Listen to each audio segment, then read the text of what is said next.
안녕하세요. 황녀의 싸다와 토크 시간입니다. 네, 오늘의 황녀 사연은요. 제사만 7번인 시댁에서 종이 된 듯 일하는 어느 한 며느리분의 답답한 마음의 사연입니다. 사연 읽기 전에 구독과 좋아요, 많은 공유 부탁드릴게요. 어느 부분부터 이야기를 해야 될지 모르겠어요. 조만간 시어머니랑 대판 싸울 것 같은 이 느낌이 들어요.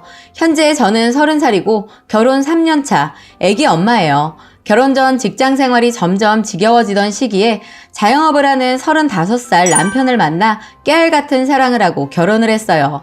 현재에는 집에서 살림만 하고 있는데 저를 버티게 한 것은 남편 성격이 너무 좋아 참고 살았던 것 같네요. 예전에 우리 둘만 좋으면 다 되는 줄 착각했었죠.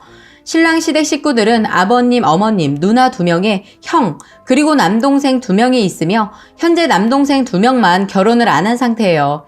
제가 직장에 안 다니는 것에 대해 뒤늦게 알게 된 내용이지만 저희 시어머니는 저를 몹시 못마땅해 하셨고 허니문 베이비로 갖게 된 저희 애기에 대해서도 우리 부부 열심히 벌어서 나중에 애를 갖던지 하지 덜컥 임신부터 했다고 신우를 붙들고 욕하셨답니다.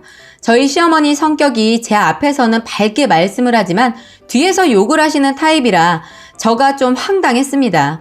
청소 상태가 항상 양호한 저희 집에 갑자기 방문하시고 빠르게 주위를 살피시며 살림을 점검하시고 얘야 깨끗하게 집안을 잘 해놨구나 하시면서 돌아서서 다른 식구들한테는 우리 아들은 몇 푼이라도 벌려고 열심히 일하는데 새아기는 집에서 가만히 앉아서 이것저것 사들인다고 말씀했네요. 제가 아이를 낳을 때도 예정일보다 일주일 늦게 아이를 출산했는데 임신 중독 증세까지 있었고 허리까지 틀어져서 난산을 한 터라 의사 선생님도 진찰하시고 산모가 위험하니 자연분만이 아닌 수술을 하자고 하셨지만 끝내 27시간 만에 힘들게 아이를 낳았어요. 아이를 낳은 기쁨도 잠시. 제가 아파서 몸부림칠 때 어머님 전화가 계속 왔지만 너무 고통스럽고 힘들어 전화를 받지 않았는데 나중에 아이 낳고 신랑이 기쁜 마음에 전화했더니 불교 신자인 어머님이 한 말씀 하시더라고요. 새아가 2시 전에 못 나올 것 같으면 수술하라고 내가 수십 번 말하지 않았냐? 사주가 1시 전에 나아야 좋다던데 그래서 뭐 어쩌겠니? 수고했다. 그리고 요새 돈 벌기 힘든데 자식 새끼 1명으로 족하니 루프 껴라. 말씀하시는 어머니를 제가 어떻게 이해해야 되나요? 과연 당신 따님이었다면 그리 말씀했을까요?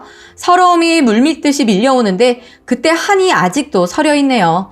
그 밖에 여러 황당한 시댁 식구들 이야기가 많이 있지만 매일 부딪히는 사이도 아니고 자주 왕래가 있는 것도 아니라 그런대로 만족하며 행복했었죠.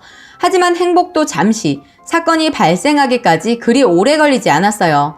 아주버님 내외는 2분이 공무원이신데 위 형님이 지방에서 서울로 승진해 올라가게 되고 지금은 정부 중앙 청사에서 일하게 되면서 사건이 시작되었습니다. 주말 부부로 제사는 아주버님만 참석하게 되었고 형님은 첫 제사 때 무척 미안해했지만 지금은 전화도 없이 이제는 아주 당연하다는 듯 전화도 없습니다. 어제가 제사였는데 아침 일찍 어른들의 부탁으로 자고 있는 아이 깨워서 차를 몰고 같이 제사장을 보고 시댁에 가서 전 부치고 나물 다듬고 데치고 국 끓이고 아무리 준비하는 것 없다 하더라도 힘이 들더라고요. 게다가 이제 붙잡고 애써 서려는 10개월 아이까지 정신이 너무 없었어요.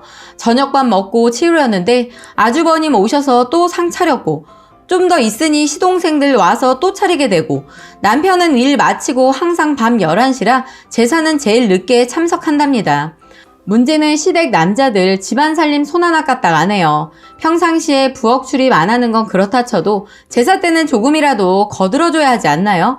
심지어 제기 닦고 음식 차리고 상 펴서 제사상 차리는 것조차 제 할 일이고 나중에 상 물리는 것 또한 제가 했어요. 제사 준비하는 동안 아주버님이랑 시동생들은 다른 방에서 자고 있네요. 본격적으로 바빠지려 할 때 슬그머니 일어서더니 에구구 난 피곤하니 좀 자야겠네 이러시고요. 아기라도 좀 봐주면 얼마나 좋을까 하는 심정이었죠. 더 큰 문제는 시부모님이 아들을 너무 오냐오냐 하시는 터라 전혀 시킬 생각도 하지 않고 또 할 마음도 없다는 생각도 들고요. 직장 다니는 큰며느리는 전화 한 통 없어도 전혀 문제될 게 없으며 전업주부인 제가 모든 일을 하는 게 당연하다고 생각하는 것 같아요. 제가 만삭으로 배가 불러 숨을 헐떡이면서 일했던 지난 여름에도 시댁 식구들은 개그 방송을 시청하면서 웃고 있더군요. 제사 음식 드시고 먼저 가겠다고 나가버리는 남편 형제들, 산더미 같은 설거지에 뒷정리하며 보채는 아이, 시간은 어느새 새벽 2시를 향했고 그나마 남편이 아이를 안아줘서 대충 정리하고 올 수 있었네요. 집에 가려 할 때 아버님 하시는 말씀이 큰며느리 대신 수고가 많았다. 그래 어쩌겠냐 네 팔자 속아닌 것을 이러고 하시네요. 제가 제사 준비에 정신없어서 못 놀아준 사이 천덕꾸러기가 된 우리 아이. 온 바닥을 기어다니면서 파리채 가지고 물고 빨고 놀고 있네요. 집에 도착해서 목욕을 시키려고 옷을 살펴보니 손이며 발이며 완전 산거지가 따로 없네요. 너무나 안쓰럽고 불쌍해서 꼭 안고 한참을 울었네요. 여러 가지로 화가 치밀어 올랐고 맥주 한 병을 벌컥벌컥 마신 후 남편한테 막 쏟아붙였답니다. 당신 집안 완전 콩가루 집안 아니야? 나이 들어 알만한 사람들이 어떻게 그렇게 개념이 없어? 당신 어머니 유별난 자식들 사랑 도가 지나쳐서 피해보는 사람이 왜 나야? 돌아오는 제사 때마다 달라지는 게 전혀 없잖아! 라고 퍼부었어요.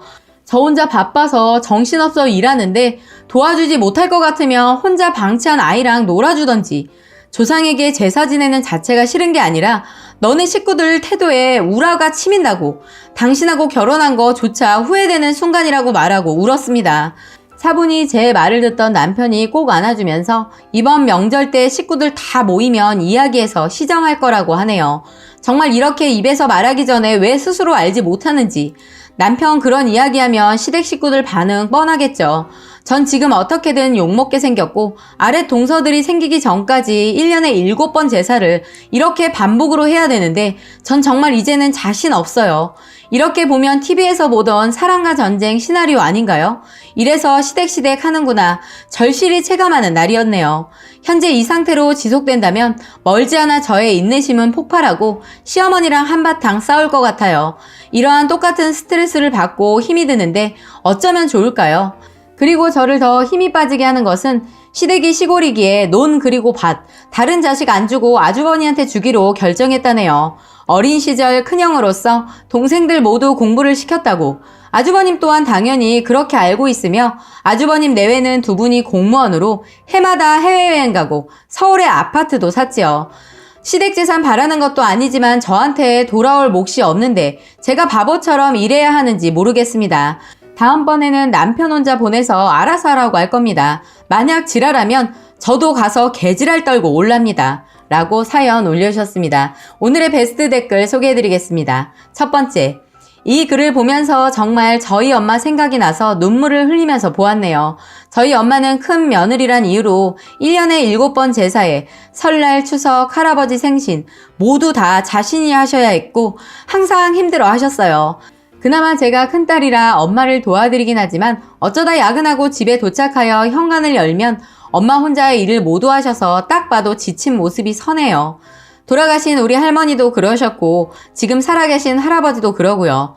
원래 큰며느리가 다 하는 거고 차린 건 없지만 수고했네. 이렇게 말하기보다는 빈말이라도 뭘 이렇게 많이 차렸어. 많이 힘들었겠구나.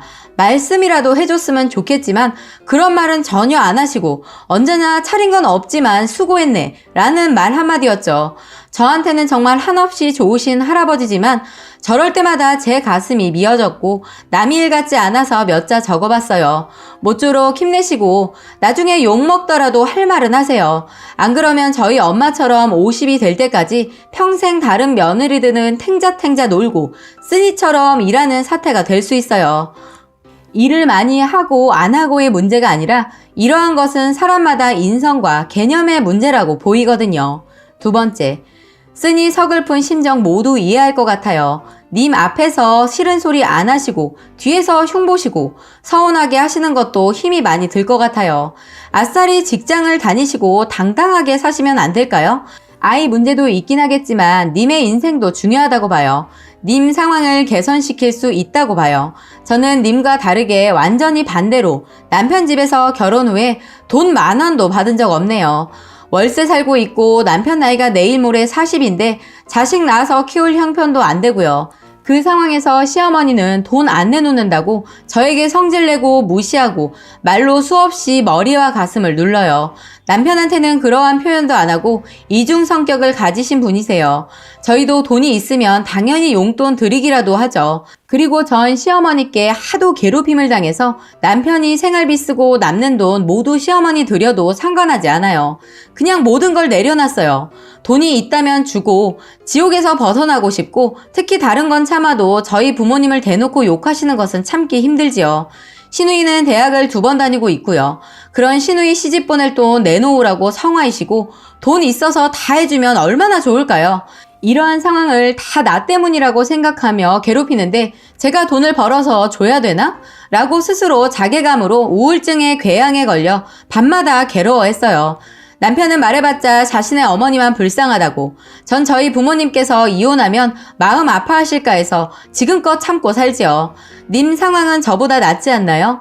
언제나 힘내시고 좋은 생각만 하시고 행복해지길 바래요. 결혼을 생각하는 분들, 시부모님 그리고 가족들 꼭 체크하고 결혼하기 바랍니다. 결혼은 사랑으로 채워지기보다는 인생을 좌우하는 현실에 더 가깝다고 보시면 됩니다. 힘내시기 바랍니다. 라고 마지막 댓글 소개해드렸습니다. 오늘의 사연과 댓글 여기까지였고요. 많은 공유와 여러분들의 생각이나 느낀 점이 있다면